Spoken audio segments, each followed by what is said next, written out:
Hey everybody, it's Julie. Welcome to Hello Monday. Today I'm going to be doing some drop shadow stamping and creating some faux 3D effects. And this technique has been around forever, like 25 years forever. But sometimes we forget about techniques that are super simple and super easy, but highly effective. And this one just requires ink to make it happen. So I've loaded some Nina Solar White into my Misty platform, and I've got the solid ampersand from the And Many More set. I like using bolder solid images for this.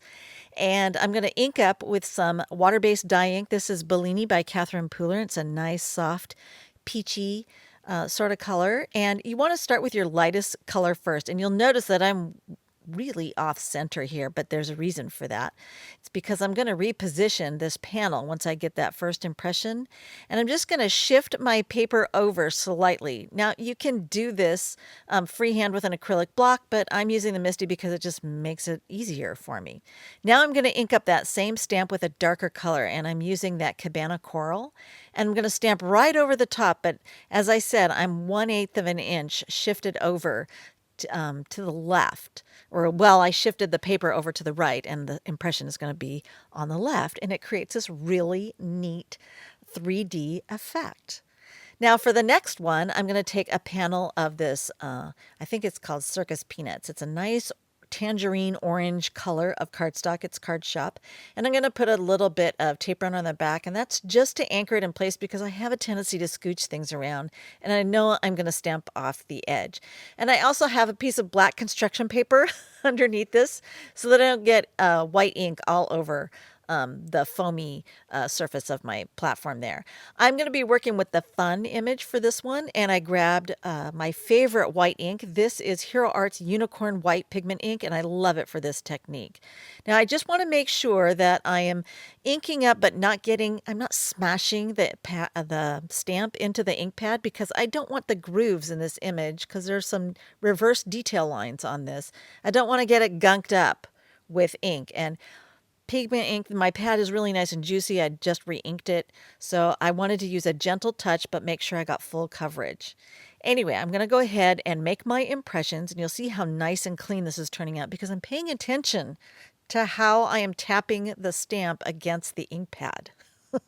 So it's going to look nice and clean. This is going to give you the best, crispest result if you pay attention to that. So now I'm going to heat set it. You want to have this phase of it completely dry before you move on to the next. So I used my heat tool to speed that up.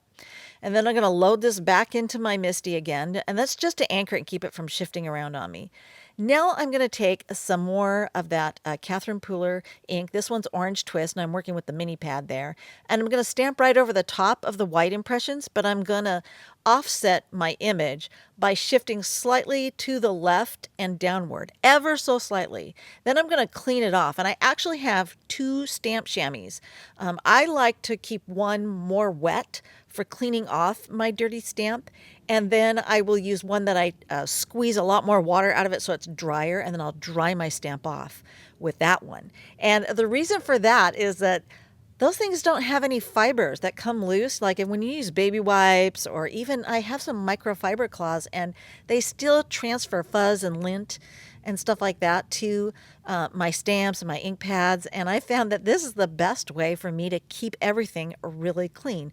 And the reason I'm cleaning it off in between impressions is that wet dye ink will actually reactivate that pigment ink that's still maybe sitting on the surface of the paper, and it will contaminate my pad if I keep transferring it and re-inking without cleaning it off. Now, you can go ahead and do that if you want, but I don't like it when my ink pads get contaminated, so I would rather take the extra step to clean it and dry it in between each impression so that I don't get that white ink accidentally lifting up onto the orange twist and contaminating when I go to re-ink the stamp on my stamp pad. So I'm just going to continue repeating this process, and you'll notice I'm freehanding it with my acrylic block. So this is one of those great techniques. When you have a solid, bold image, you'll create this illusion of the drop shadow and the highlights, and it looks 3D. I have people reach out and run their finger across projects like this because it looks so realistic.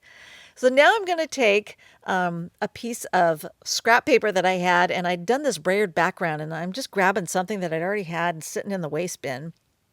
And I thought, you know what? I'm going to use this as my background, and we're going to ink up with some orange twist and create a really, really dark impression. And I'm actually going to re-ink and stamp twice to create that deep, dark shadow that's going to fall behind the ampersand. So I'm going to get that done twice, and then I'm going to clean the stamp off thoroughly, very, very thoroughly. And then what I should have done at this point was prep the surface with an anti-static pouch, but I forgot to do that. And even though you can't see it and may not be able to detect it, there's still some moisture there because the ink hasn't completely dried. And I'm going to ink up my clean stamp now with a Versamark pad and stamp over the top of that. And I spent some time futzing around with the placement of that to make sure that I had a much deeper, further away shadow from this. So it gives the impression that it's that ampersand that's casting this dark shadow behind it. Now I'm going to apply some white detail embossing powder over the top of that. And now you can see why I should have run my heat gun over that and then also used an anti-static pouch before I stamped the Versamark ink. Now, if I had heat set this with a heat tool first and then applied anti-static powder over the top of this, I wouldn't have had these grains of embossing powder sticking where I didn't want them. So now, instead of abandoning this, I decided, you know what, I'm going to try to save it. Because I can't always start over. You know, I can, but I don't want to. So I'm going to take my tiny paintbrush and get in there and sweep away that stray embossing powder. And by golly, it actually worked, but I really don't like having to do that. So always, you know, when you're going to heat emboss over the top of an inked surface, make sure that you heat set it first with your heat tool, go over it with an anti-static powder, and make sure that it's really nice and dry. This would have saved me having to go through there painstakingly with the paintbrush. Anyway, it turned out great. So now I'm actually going to take some sentiments that I had already white embossed onto some orange cardstock, and I thought, you know what, I'm going to try this. I'm going to use these. These are kind of detail or outline.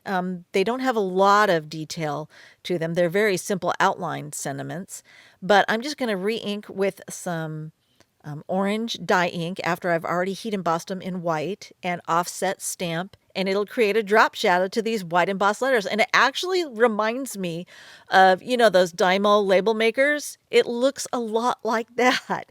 Creates that sort of dimension. So it's a little tiny detail, but something you might want to try on maybe a slightly larger stamp than this. But I just wanted to see if it would work, and I was like, by golly, I did it.